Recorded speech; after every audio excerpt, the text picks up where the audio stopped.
Alright, picture this. It's the break of dawn, and the world is just waking up. The sky is painted with soft pinks and oranges, and I'm standing on a Claymation pier, rod in hand, feeling that cool, salty breeze on my face. There's a sense of excitement in the air because today, I'm on a mission to reel in a big one. Sea bass. The water is calm, but you can almost sense the fish stirring below the surface, ready for action. Today, I'm sharing my go-to tips for catching sea bass, all brought to life in this playful Claymation adventure. Whether you're a seasoned angler or just starting out, these tricks will help you up your game. So let's dive in and get our hands a little clay as we chase after these feisty fish. First up, let's talk gear. For sea bass, I always reach for a medium-action spinning rod about 7 feet long. This length gives you the perfect balance between casting distance and control, which is crucial when you're targeting fish that love to dart around rocks and structure. The medium action means you'll have enough backbone to handle a strong fish, but still feel those subtle bites. Pair that rod with a quality spinning reel, and spool it up with 12 to 20-pound test line.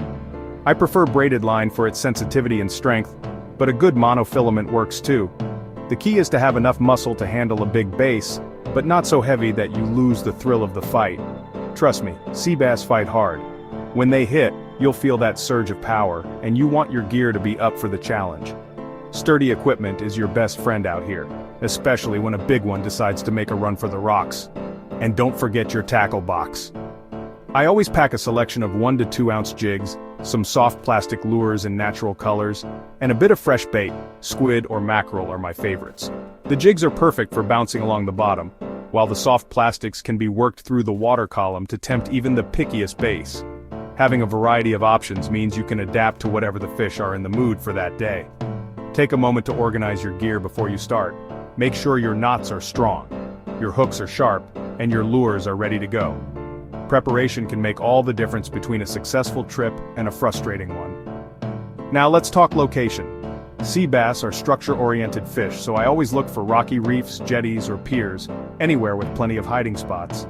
These areas provide cover for the base and attract smaller fish, which means dinner is never far away for a hungry predator. Timing is everything. Early morning or late evening is prime time, especially when the tide is moving. The changing water stirs up baitfish and gets the bass on the hunt. If you can, plan your trip around the tides for the best chance at a bite. Remember, bass are ambush predators. They love to lurk near rocks, pilings, and other underwater structures, waiting for the perfect moment to strike. If you can find a spot with lots of nooks and crannies, you're in business. Now, let's set up for the cast. I like to cast my bait just beyond the rocks or structure and let it sink naturally. This puts your lure right in the strike zone, where curious bass are likely to be waiting. Once your bait is in the water, use a slow, steady retrieve. Add in a few twitches or pauses to mimic a wounded or struggling prey. This erratic movement is often what triggers a bass to strike, thinking it's an easy meal. If I'm using a jig, I'll bounce it along the bottom, letting it hop over rocks and sand. The key is to keep it moving just enough to catch the attention of any bass lurking below. Sometimes, a little puff of sand or a flash of color is all it takes to get a reaction. Watch how the jig stirs up the bottom. This can mimic a crab or small fish, which are favorite snacks for sea bass. Don't be afraid to experiment with your retrieve until you find what works. The bite can be subtle. Sometimes it's just a gentle tap or a slight change in the weight on your line. Stay alert and keep your fingers on the line to feel even the smallest nibble. When I feel that telltale tap, I wait just a heartbeat, enough to let the fish take the bait. Then set the hook with a quick firm snap of the wrist. Timing is everything here.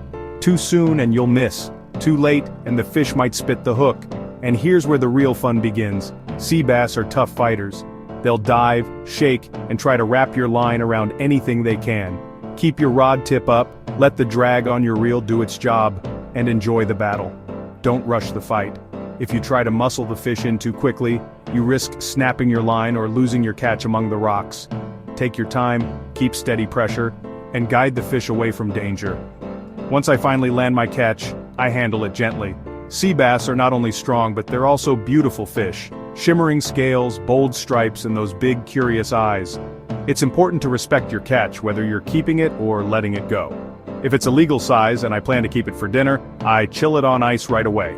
This keeps the fish fresh and ensures the best flavor later on. Always check your local regulations to make sure you're following the rules. Otherwise, I snap a quick photo to remember the moment and then gently release the fish back into the water. Watching it swim away, strong and healthy, is one of the most rewarding parts of the whole experience. And that's it. Sea bass fishing can be a blast, especially when you use the right gear, find the best spots, and master your technique. Every trip is a new adventure, and you never know what you'll catch next. Whether you're fishing from a Claymation pier, a real-life jetty, or even from a boat, these tips will help you hook into some serious action. The more you practice, the better you'll get, and soon you'll be landing sea bass like a pro. So give it a try and don't forget to share your stories. I'd love to hear about your biggest catch, your favorite lures, or even that one that got away. Thanks for tuning in to this Claymation fishing adventure. Until next time, keep your lines tight, your spirits high, and your sense of adventure alive. Happy fishing,